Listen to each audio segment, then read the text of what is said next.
Good morning, Thomas. I see you up there looking down at me.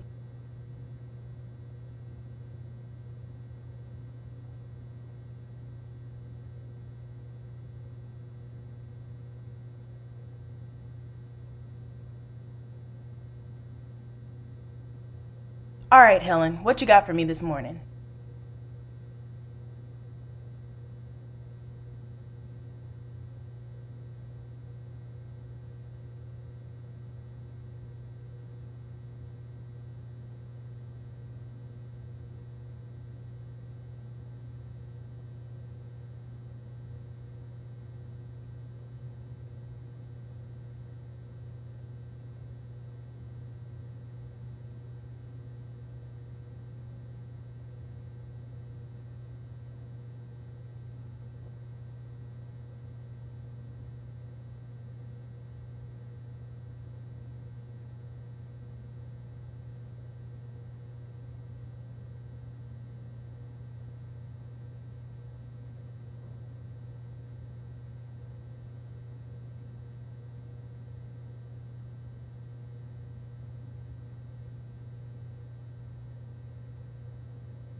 All right, I'll start by testing the gallery quiz.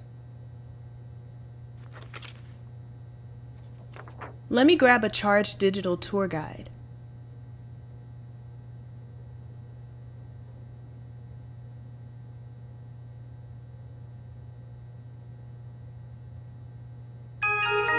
Okay, got it turned on. How much did they pay to get their logo on here? Let me get my headphones.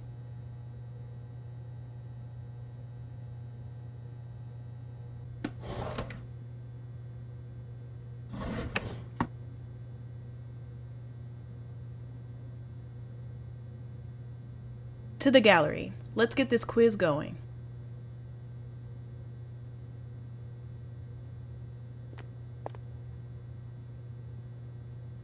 I need to test the gallery quiz first.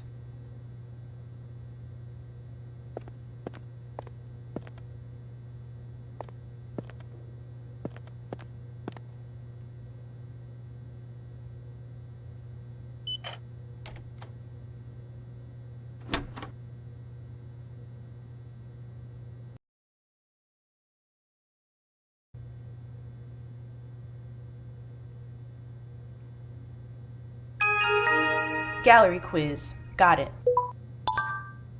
Oh, how beige. Okay, scan the object that answers the question. All right, first one, let's get this.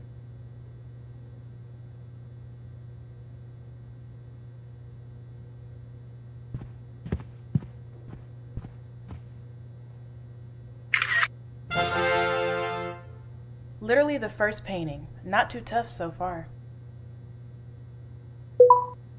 Which one is Sarah again? Is she the kid?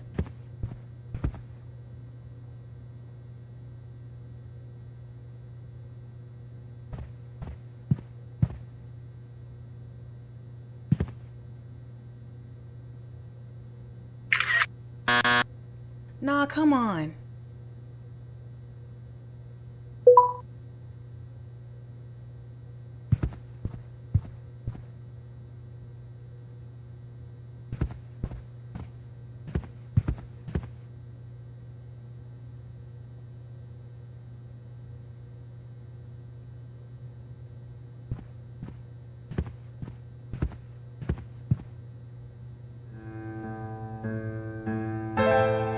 Oh, hey there. I wonder if this is the first time it's ever been just you and another black girl here. What stories must you have about these people?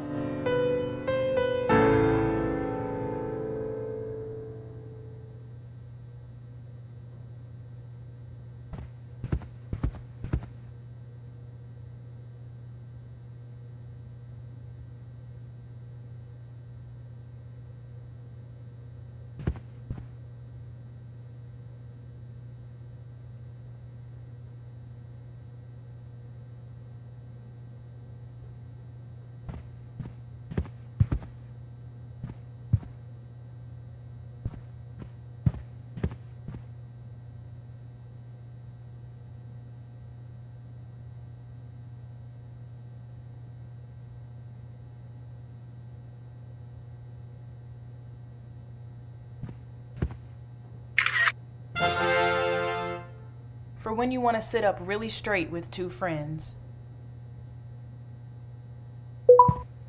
Servants, huh?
Okay, I knew that one wasn't it.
I like this better than the unbroken ones.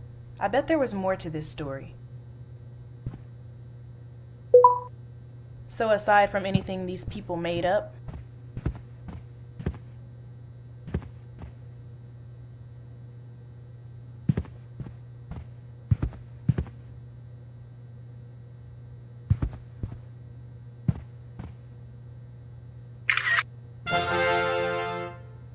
Oh, Othello, it's like ninth grade all over again. Except Miss Hayes isn't looking right at me asking if anyone understands where Othello is coming from. He's made up, right? So doesn't that mean all of them? Or none of them?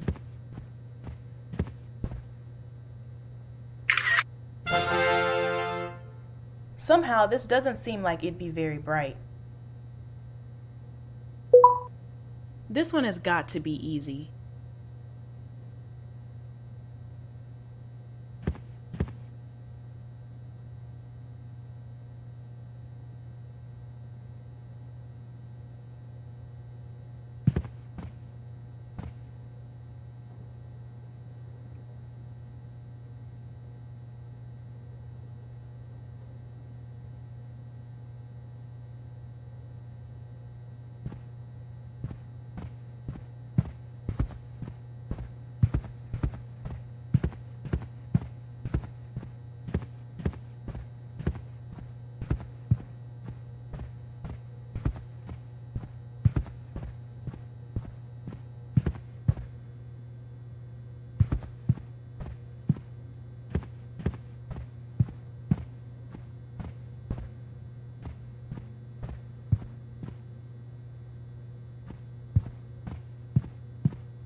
This is not doing it for me. No bald eagle available?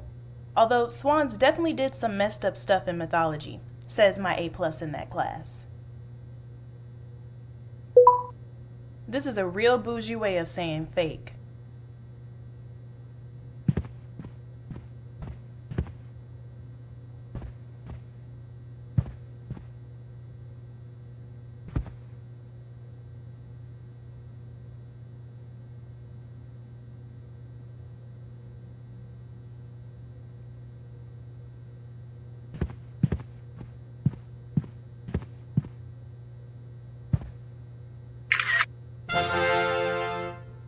This lets you see all the stuff you already got, only lower quality. Watch out, guests, we got a math question.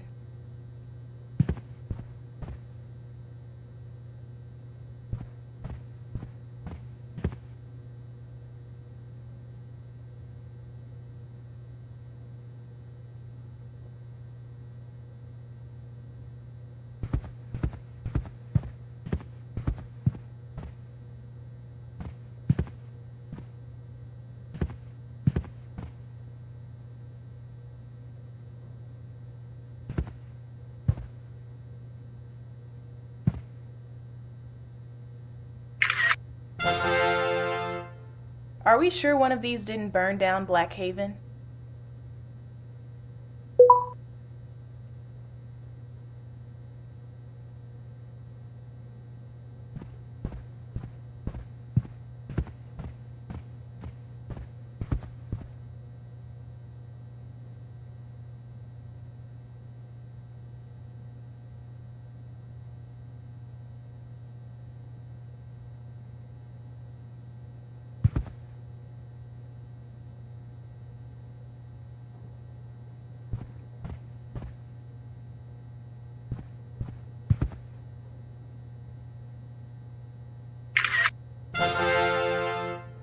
So, is he saying nobody my age gets to be free?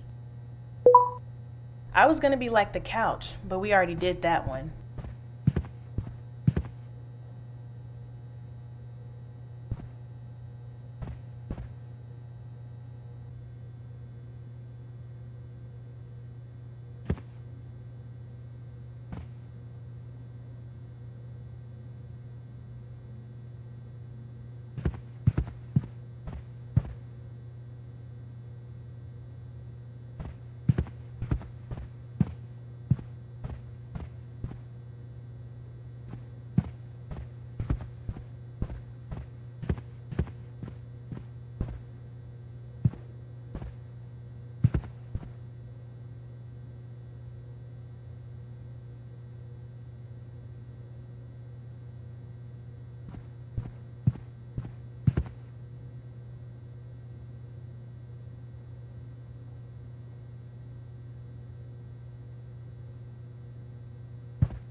Really? Okay, last time. I got this.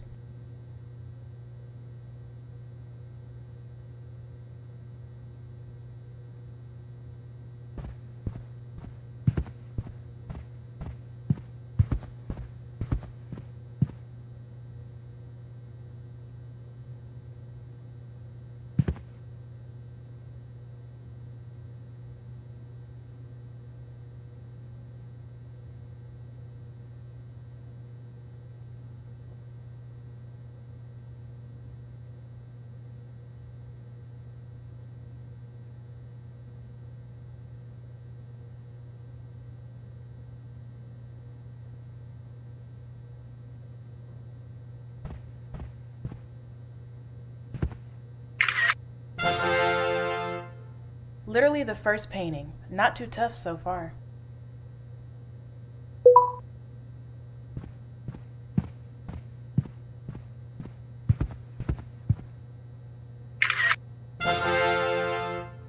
For when you want to sit up really straight with two friends.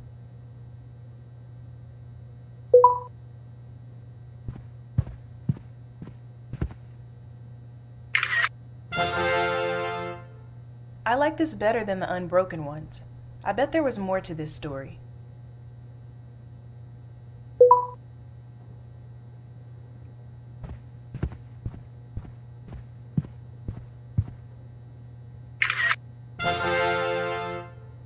Oh, Othello, it's like ninth grade all over again.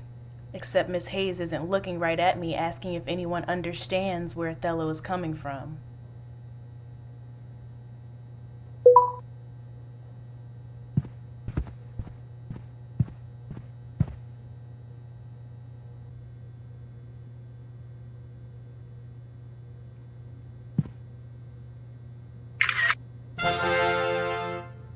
Somehow, this doesn't seem like it'd be very bright.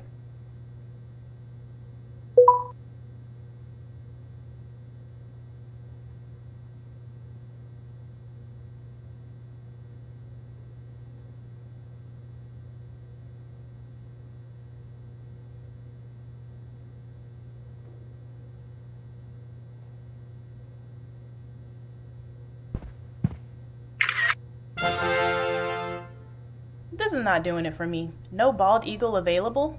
Although swans definitely did some messed up stuff in mythology, says my A+ in that class.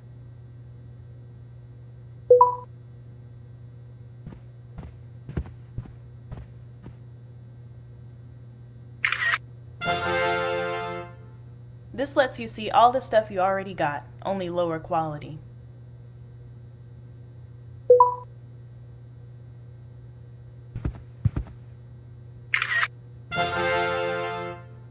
Are we sure one of these didn't burn down Blackhaven?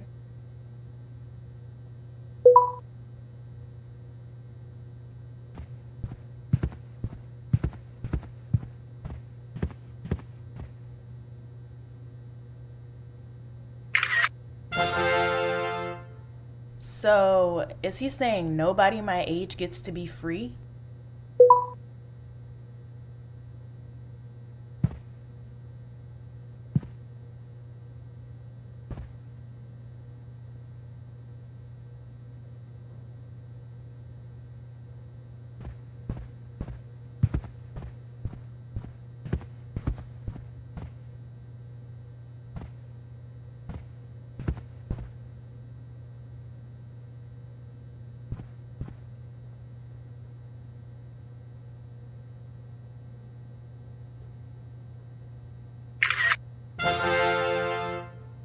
Where are the Blackhaven vapes at? Yes, I've won absolutely nothing. This is why I'm running stuff today. Now I'm about to go check this off my list for Helen.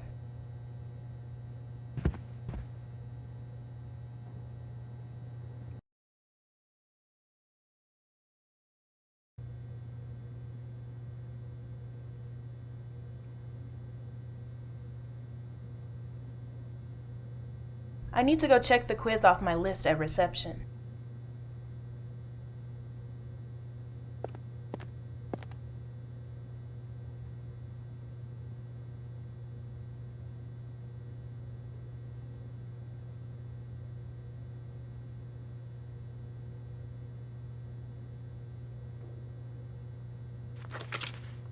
Quiz is done. Literally the first person to pass. Time to head outside and get that audio tour.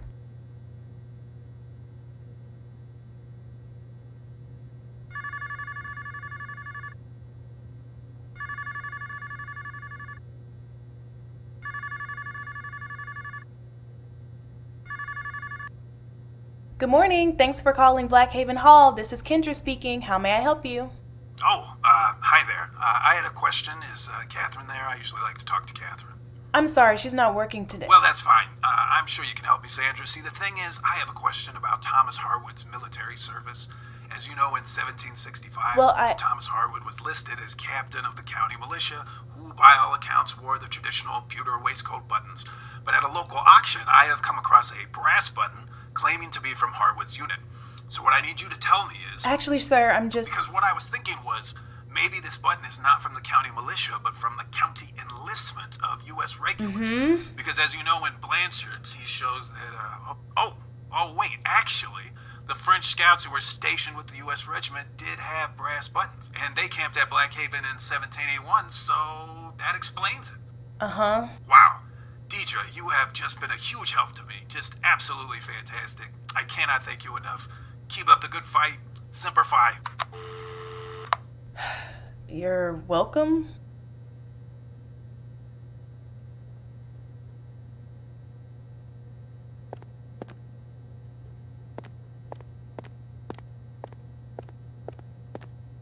I'm all ready, so I should head outside to the main house.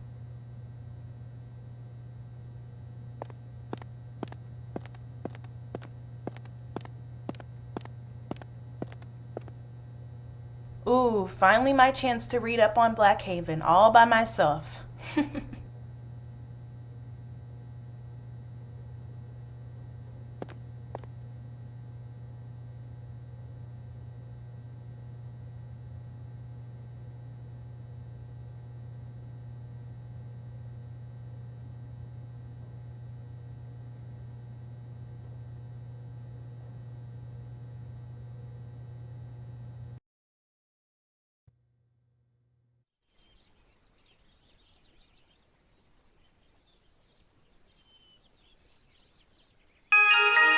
Okay, back to start. Audio tour.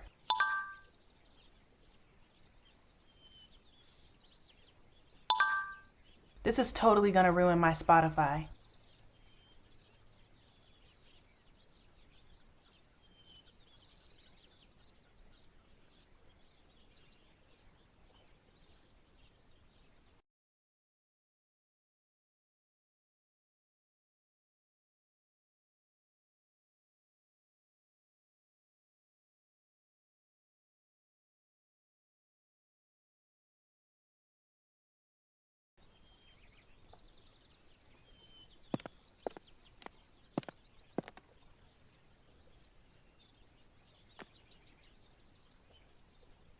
Don't hate the view. Let's do this.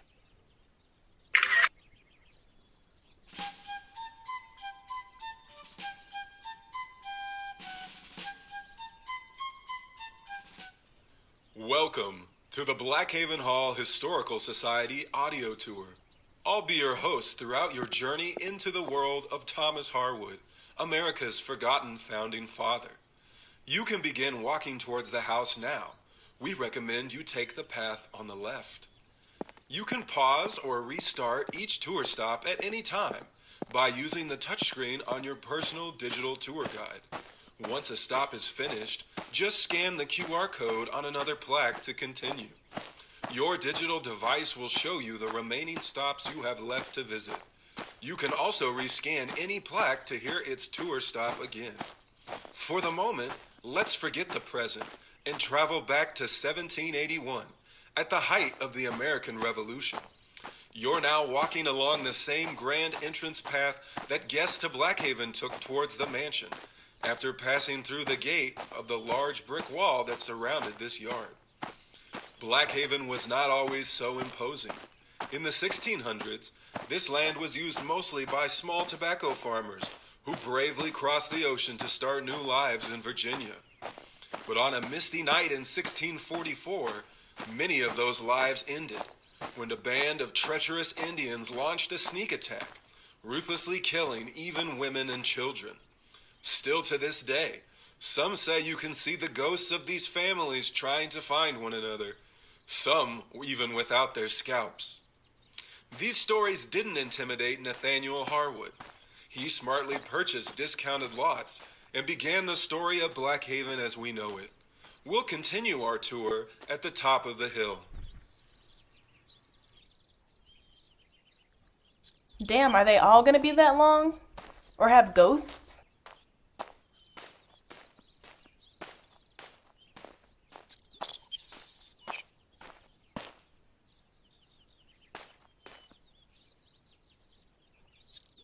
I thought the last one was the grand view.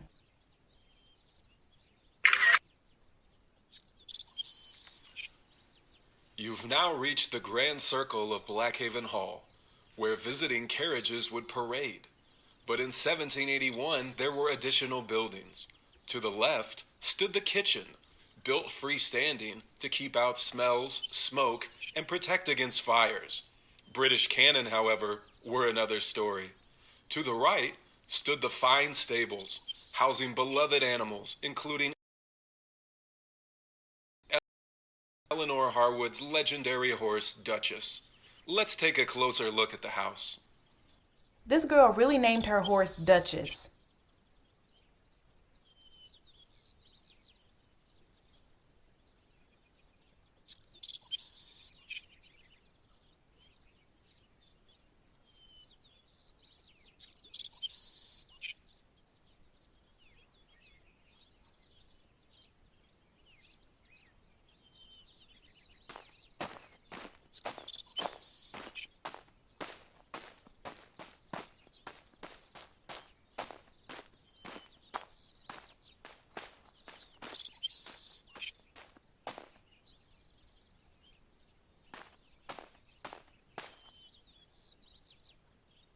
Oh, I know this style. Ionic, I think. No, Doric. Greece, you didn't hear that.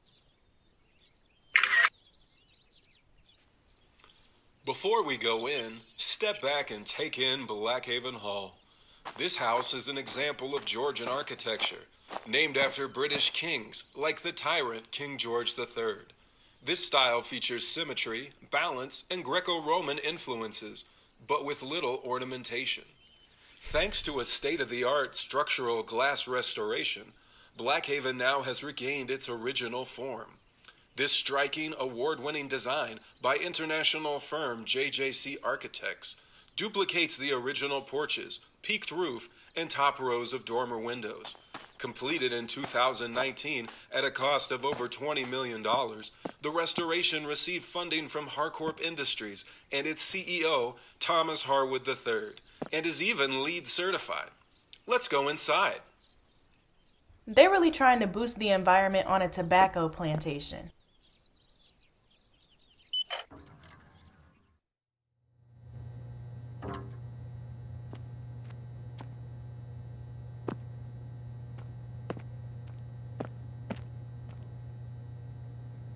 We need to get the reception desk up in here.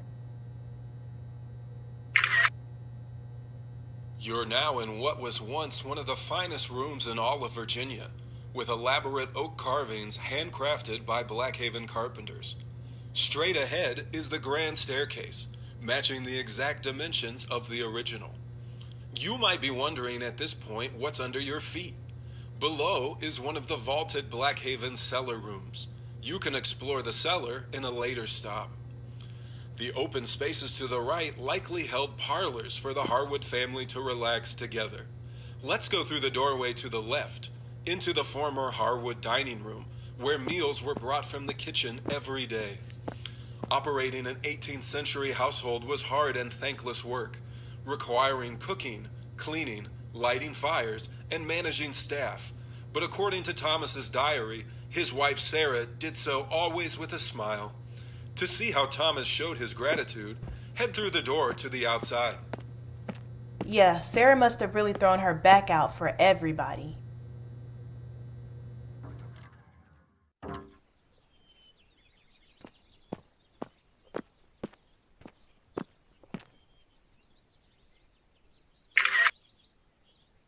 This space was arguably the largest ballroom in the colony, outshining even the governor's mansion in Williamsburg. Thomas built it for his wife Sarah, who, although careful and pious, loved entertaining, especially at the annual Harvest Ball, a must-attend event for every Virginian. The impressive marble fireplace that kept dozens of dancing couples warm is one of the few fixtures to survive the Blackhaven fire. Thomas wrote regularly to General Washington throughout his life, which may explain this fireplace's similarity to one at Mount Vernon. If you're interested in trying to dance yourself, you can scan the bonus plaque to hear an 18th century minuet. Try your luck at dancing the pattern. Let's head down the stairs. I gotta start watching to see if people actually try to do this. For real?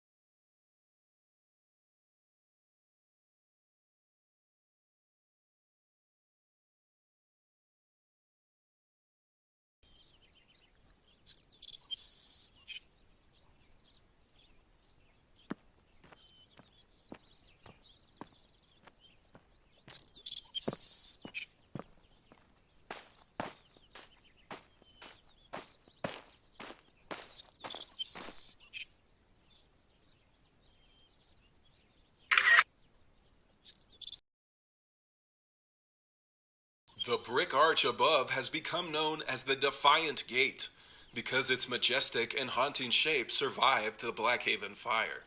So popular with visitors that many would break off pieces to take home as souvenirs, the elaborate carved doorway you see now is actually a reproduction installed in 1954, though some still mistake it for the original.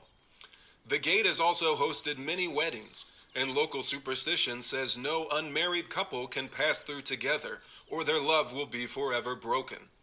This legend may stem from Eleanor Harwood, who refused to dance with her fiancé in Blackhaven's ballroom before they were wed. In the spirit of freedom, we'll let you do as you please, but we are not responsible for any broken hearts. Head around to the rear side of the house and look for the stairs to the cellar for the next stop. Don't worry, my mom would be trying to break off something else if I tried to get married here.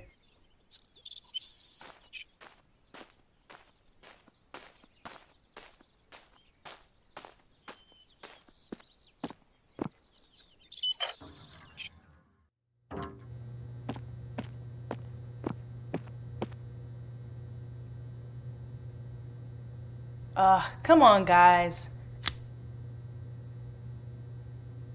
It's usually just the balls or the name. It's actually kind of impressive to get them both on one. Of all the stops on our tour, this is the one that looks closest to how it might have in 1781. The Harwood cellar stored all the beer, ale, and imported wine the family needed to entertain in the ballroom above.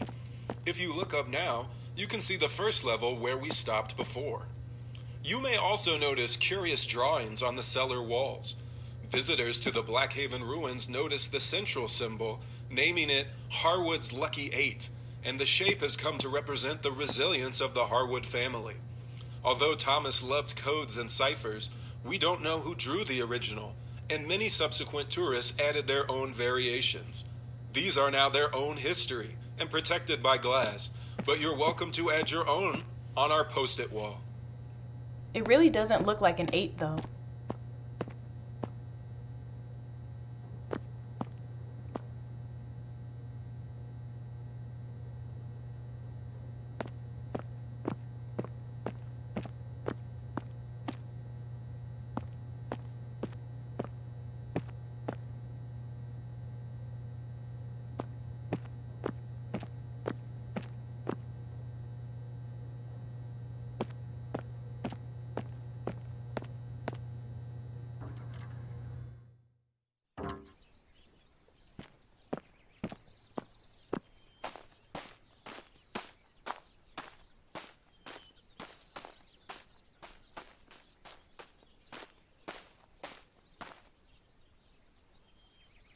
I could get used to this view. Plantations like Blackhaven often had their own ports for shipping tobacco. So for many visitors, this rear side of the house was the front. Workers would roll down large barrels called hogsheads to be loaded into the tall ships bound for the Chesapeake Bay and out to the Atlantic. The distant riverbank is dotted with small creeks and inlets, including one shady pool that may have given Blackhaven its name. During the 19th century, a legend arose that Samuel Harwood had done business with pirates and had allowed them to bury their gold beneath one of the riverbanks. In hard times, treasure hunters can still be sometimes spotted, although now with metal detectors. One treasure we know existed was the spectacular walled garden that once stood between here and the river, full of exotic plants and flowers to support Thomas's study of botany. Now, let's head back inside. This time, take the stairs all the way to the top. They really need to do the garden next.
Ugh, I can feel being up here in my stomach. From this observation deck, you can see the sheer size of the house, as not even the Harwood family ever could. And how about the view? Spectacular now. In the 18th century, this was simple attic space, storing house goods and overflow visitors. Workers at Blackhaven did gossip about strange goings-on in the attic, passing rumors of occult ceremonies and witchcraft. But while the entire Harwood family loved puzzles and secrets, there's no evidence of anything more witchy than a stray broom or two. When you're done admiring the view, head down the stairs to the second floor elevated walkway. Though part of me wants to see if I can make this rock back and forth. Never mind, too scared. From this elevated walkway, we can get another marvelous view of the Blackhaven restoration. You can head left and walk along the platform on your way to the front porch balcony. The Reconstruction began with the clearing of centuries of rubble, not all of it from the 18th, as many locals had found the ruins to be a convenient dumping pit. Local legends told of Blackhaven servants who were buried alive in the collapse, but no human remains were ever discovered. Once the rubble was clear, architects repaired the brickwork and built the central steel structure to provide support for the glass panels. If you look at some sections, like the glass corner coming up on your left, you'll notice that many plates of glass are actually acting as support columns, maximizing the amount of light and visibility in this innovative restoration.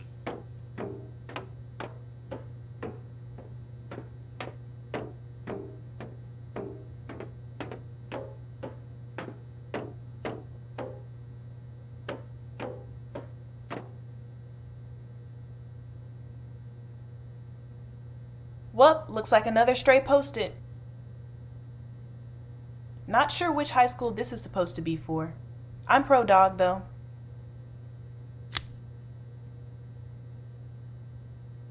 Huh, Field of Daisies. My grandma's name is Daisy. She would hate it here. This balcony shows the expansive size of the Blackhaven estate. From here to the museum was only the front yard, with the entire farm extending far beyond the tree lines to the left and right. The hundreds of acres included multiple villages of farmhands, as well as a carpentry, smithy, and gristmill, each with its own craftsman.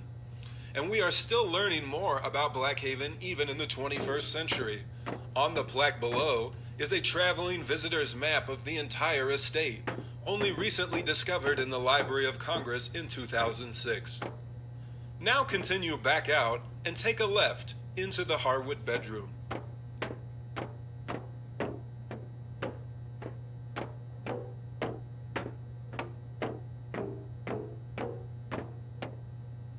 Okay, my last day, I'm taking a nap here. We can't be sure, but we believe this space was the master bedroom of Blackhaven Hall, where Thomas Harwood and his wife Sarah spent many loving years together. You'll also notice some of the period furnishing on display, including this real 18th century bed, possibly owned by the Harwoods themselves. While the frame is intact, the fabric on display is a modern reproduction. Many visitors admire the bed curtains on these old pieces, but few know their true purpose. In addition to keeping warmth in and insects out, bed curtains provided privacy between homeowners and any servants. After all, a man of Thomas's sterling reputation would never risk the embarrassment of running into a servant unexpectedly, especially in his honored bedroom.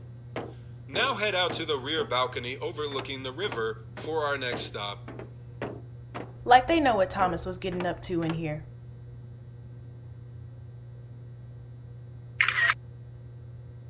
You are now standing in the same spot as Thomas Harwood during the most harrowing night of his entire life, the Battle of Blackhaven. After British General Cornwallis landed in Virginia in 1781, Thomas had worried about the threat of raids and even turned down an invitation to join General Washington in Williamsburg, choosing instead to stay behind and defend the private river homes. Finally, one fateful night, Thomas spotted the tall mast of a British ship over the trees through his spyglass. British agents came ashore, attempting to seek a peaceful surrender and forage, but according to Sarah's later account, brave farm workers fired warning shots before they could even reach the garden. The rest of the family and staff barricaded themselves in the house with muskets pointing down from every window. Plucky 7-year-old Elizabeth Harwood even risked life and limb to drape an American flag over the balcony, possibly the one now hanging in the museum. As nightfall approached, the British commanders lost their patience and trotted out small cannon and mortars to begin shelling the house. Cannonballs likely hit Blackhaven's walls, although later damage has made it difficult to tell, and aerial shells exploded terrifically in the air. Shrapnel from one bomb apparently broke an attic window and ignited a stack of linens, and Blackhaven was officially ablaze. The Harwoods and their servants fired back furiously, but the British waited for the flames to run their course. As the house filled with smoke, Thomas resolved to stay and become a true martyr for liberty, but Sarah pleaded with him to flee, assuring him that he could not help the new nation as a ghost. The family abandoned the raging fire and escaped into the night. Although we don't know for sure if the legend of Farmer Joe venturing into the burning house to save family heirlooms is true, crucial objects from the house do survive in our museum, whether they were carried or had been stowed away for safekeeping days before. What is certain is that the fire, which later spread to the nearby kitchen and stables, was final and marked a Patriot defeat and the end of Blackhaven Hall. Now, head back to the ground level, take a left, and continue to the site of the formal library. That's a lot of patriotism for one family getting their house burned down.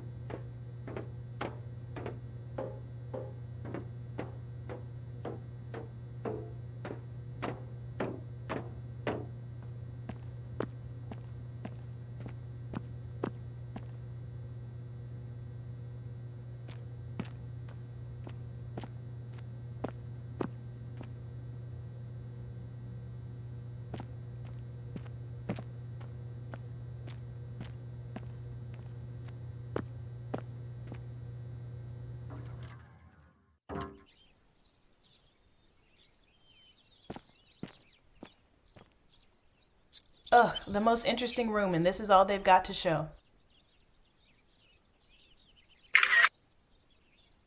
It is heartbreaking to believe that this was once the greatest library in all of the young United States.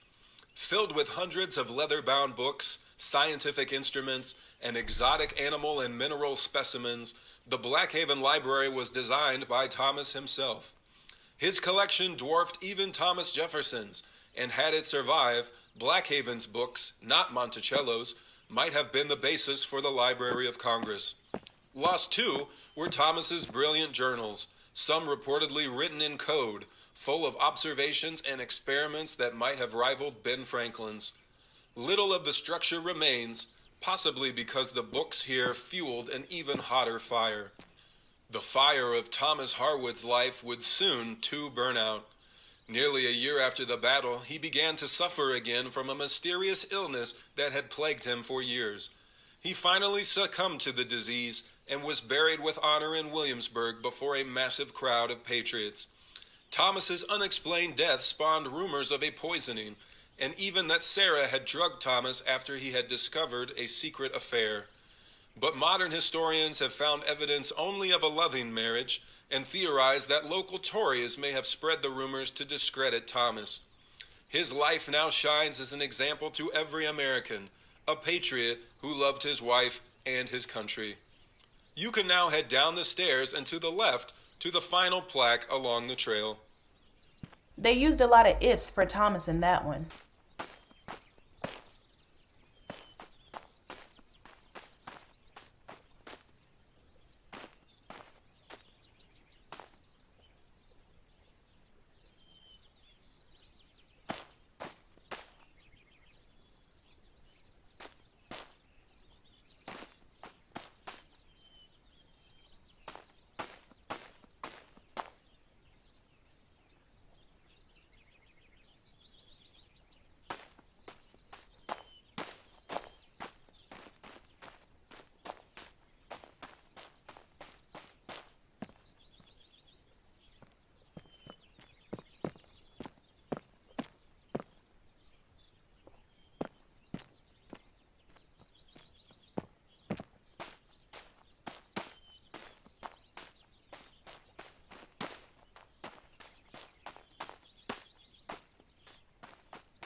Last one. Let's get back and get some lunch.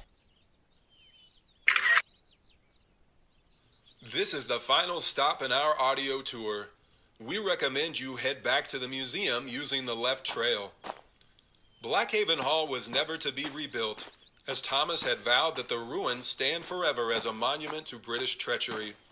Sarah and her daughter Elizabeth went to live with family in Maryland before she eventually remarried. Thomas's brother William Harwood, a farmer and Episcopal minister, eventually purchased most of the estate from Sarah.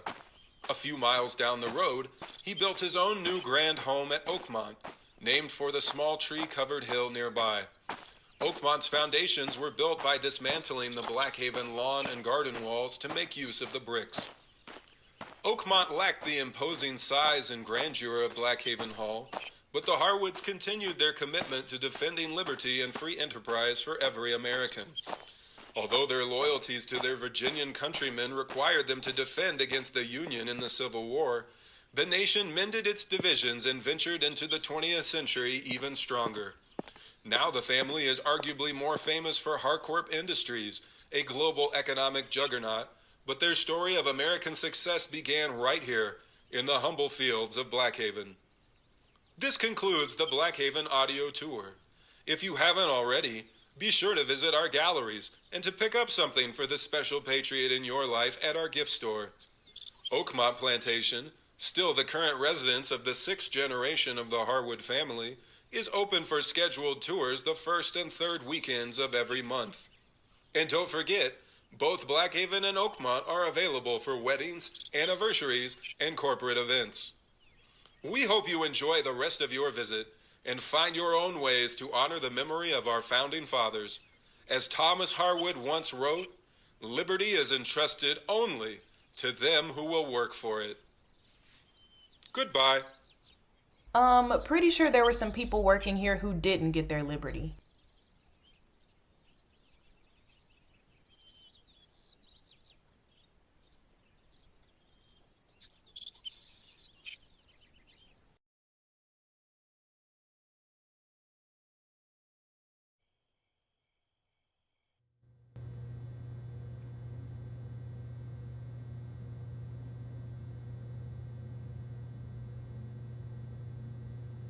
Whew, well, that's as good as Blackhaven lunch gets. Probably should get started on my last task. Audio tour is done, so the only thing left is, document scanning in the archive. Well, I better head over.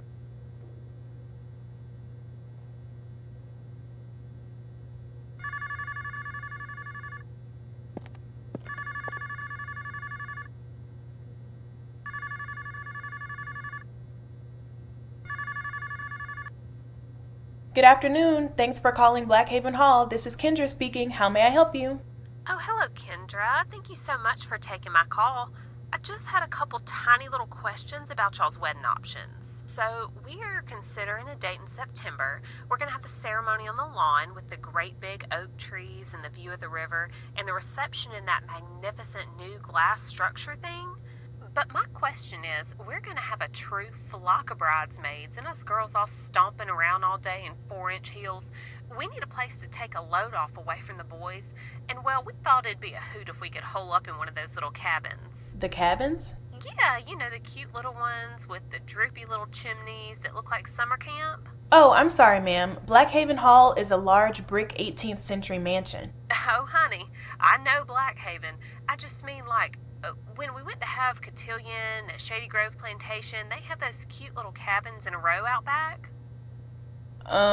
Do you mean the slave cabins? Oh, well, I mean, no, I don't think so.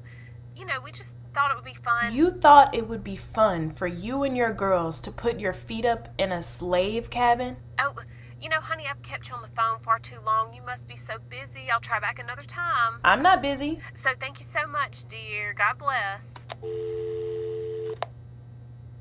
What the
There's the scanning station.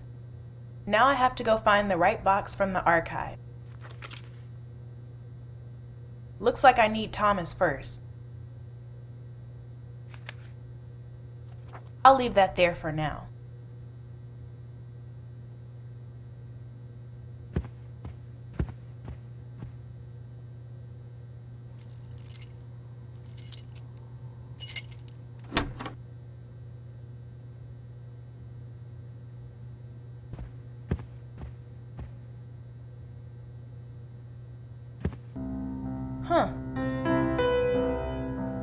Look at these. Check this pattern. These are so much more interesting than the ones in the case. Why aren't these on display? Wait. Oh my God. Are those... Damn, Blackhaven. Damn.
Not sure which collection is in which box.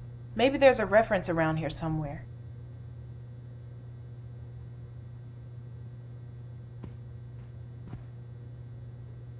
Okay, here we go. This list has which collection is which number.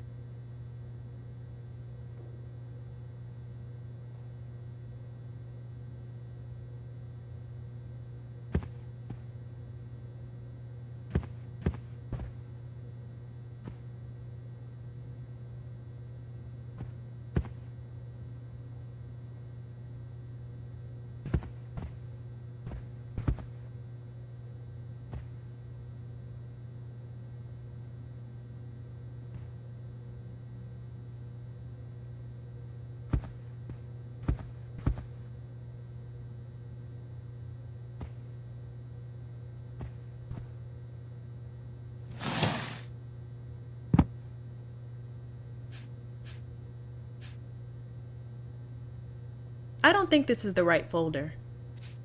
Nope.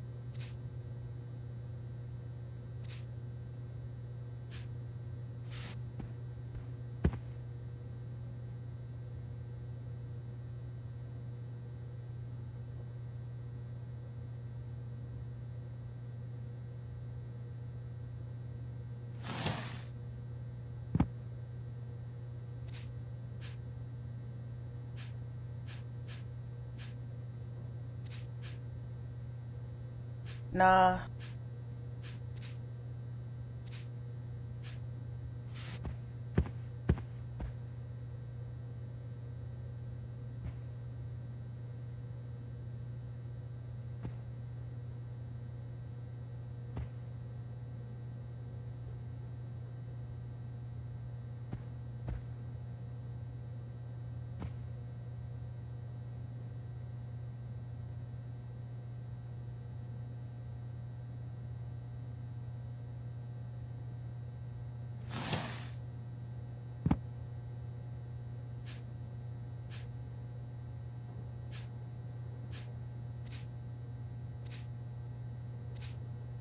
Not that one.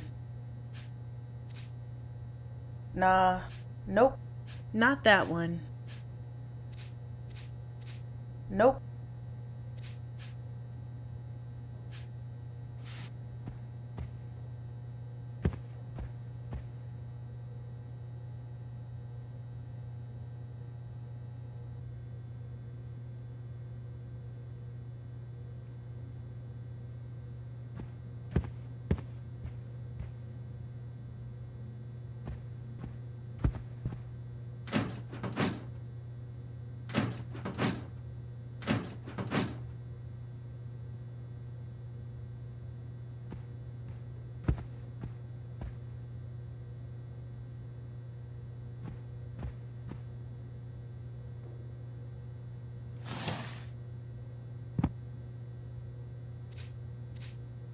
Nah.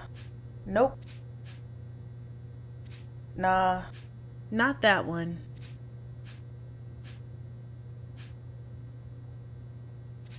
Nah. Nope.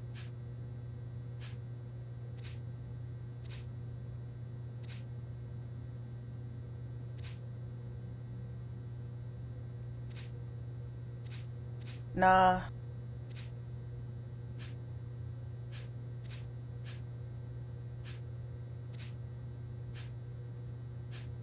Nope.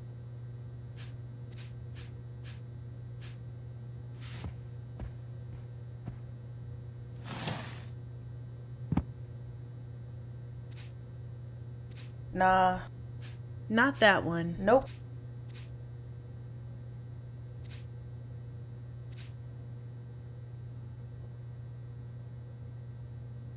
Okay, got the folder. Let me go scan this.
Okay, Helen wants me to check every page top to bottom before scanning. These are always typed up though, so I don't have to read Thomas's handwriting. I've seen worse. Alright, that looks fine. Let me go hit scan on the laptop.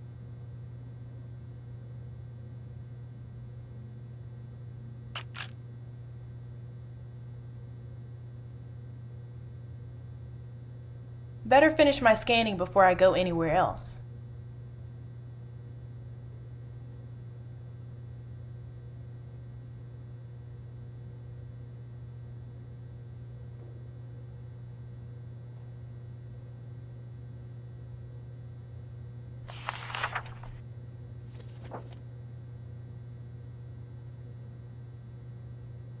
Well, here goes. Time for the genius of the Founding Fathers. So genius is mostly just breakfast comments, apparently.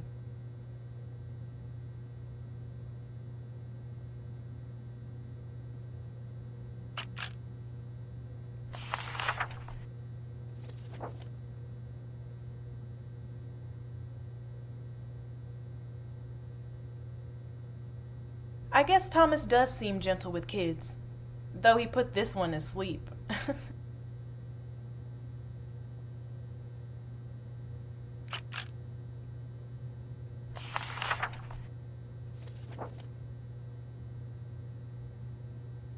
She really got lost looking for lettuce in the forest. Poor Pompey getting dragged along in all her white girl nonsense.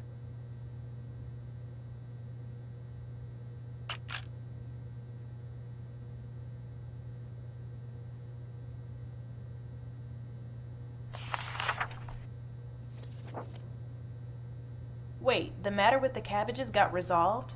Is there a page missing?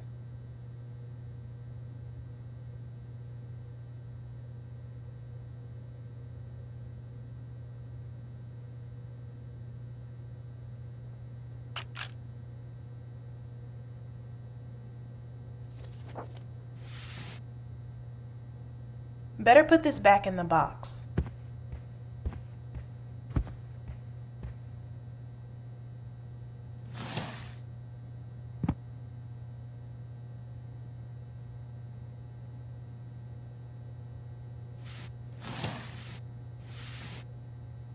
Okay, gotta find the shelf where this box goes.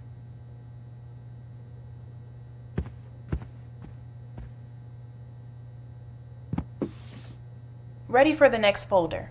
I can look at my instructions in the reading room or the collections index if I need to.